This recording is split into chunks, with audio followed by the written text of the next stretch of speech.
খাবি? বলা খাবি? কত বড় ফুল ফুটছে মা। তুলে না আমি তুলতেছি। বড়া খাওয়ার জন্য একবার পাগল হয়ে যাস তুই রে ফুল দেখলে। বড়া ভালো লাগে? হ্যাঁ ভালো। খুব ভালো লাগে? হ্যাঁ। ফুলের বড়া খাইতে ভালো লাগে তোমার? মা মা এই যে আরেকটা আছে? হ্যাঁ। আরেকটা খাবা? মা দুইটা আছে। দুইটা আছে? মা ফলবো। এই যে ফুল দুইটা। বাহ, আমার সোনা মা বড়া খাইতে খুব ভালোবাসে। তুলবে? আমি তুলে দিই?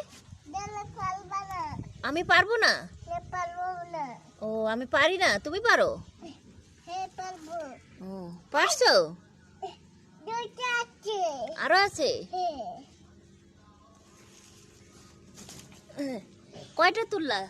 দুইটা। বলো তিনটা। তিনটা। তিনটা? আর নাই ফুল, আর নাই। ওই সর্ষে ফুল আজকে খাবো না, দুইটা ফুল সর্ষা এটা খাই কি হবে, আজকে বড়াটাই খাও। হ্যাঁ বড়া খাবো না। তুই না কইলে বড়া খাবো, এখন বড়া খাবি না? না এটা খাবো। আচ্ছা এটা পরে পেঁয়াজ দিয়ে বড়া করে দিব। হ্যাঁ তুমি না তুলতে হয় না, থাক। আমার দুইটা